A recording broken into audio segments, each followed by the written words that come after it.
we're really talking about here is host-based firewalls. So what we want to do is on our endpoints, ideally, we want to set up a policy that say, so I'm going to pick workstations group in ThreatLocker to deny all inbound traffic. Now, for most workstations, this is not going to burn down the house. Workstations shouldn't be accepting inbound connections. If you do have an IT manager that connects to the user's machines using RDP or something, we could say something like, I want to permit RDP from IT computers. And what we could do here is we could say, I want to allow inbound traffic on selected ports, and I'll just say 3389 and click add there. And essentially what this is going to do is allow 3389, but I'm going to do something else. And this is the idea of dynamic ACL. So one of the challenges with setting firewall-based rules is they're always based on ports and IP addresses. The problem is, if you come into your office tomorrow, your computer is going to get a different IP address every single day. So if you're an IT guy and the reception lady comes in, or the security guy comes in, or someone in accounting comes in, plugs in their laptop, they're pulling from the same DHCP pool that you are. So you have two options. Well, you probably have a few more options than this, but the two simple options, if you don't have a big 802.11 network with VLANs, is to create a DHCP reservation.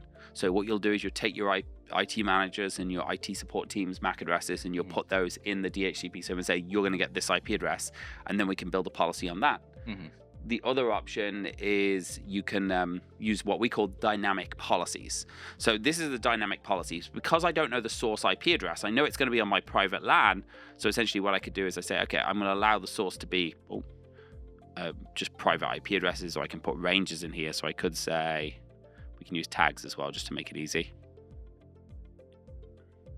Private IP ranges, but that's really just going to allow the entire LAN. And I don't want my users to be able to RDP to other users' computers, because if someone gets on your network, and it doesn't matter which computer, and that's kind of the problem with static ACLs, right? You have to if you're in an environment that's constantly changing, you're constantly updating this thing, it just kind of, the management overhead kind of becomes a burden at that point. So I remember onboarding a customer. It was a large car dealership, and they'd been hit by ransomware. And what essentially had happened was someone had come into the network. They'd got onto a user's machine because, hey, let's face it, car salesmen aren't the best people in the world as users. So they managed to gain access to a user's machine. And then from there, they're able to connect to the servers and everything else. Yeah, and that's all it takes, really. So what we want to do is we want to use this concept of dynamic ACLs. Now, here I'm doing on the workstations, but what I'm going to say is I'm going to allow RDP only on port 3389, and I'm going to allow it from selected, where's my source? Sorry, sources here. I'm going to use selected objects. And what this basically does is I'm going to go and say IT computers. Now, you can use these publicly, but I want to talk about privately right now. What's going to happen is when someone connects to a machine in the workstations group, the workstation is going to say, oh, I have a policy to allow RDP, but only from these IP addresses, only from the IT computers. Now, we don't know what the IT computers' IP addresses are, so it's going to connect back to the source machine, send it essentially a token, make it authenticate itself, and if it replies with correct, then it will open the port. It's really, really quick. The user won't feel any interruption. Now, you can also do this on the internet through syncing through ThreatLocker's data center, but in this case, we're on the LAN. We're talking about connecting back. Now, important point on this, when you set up dynamic ACLs, don't set all ports.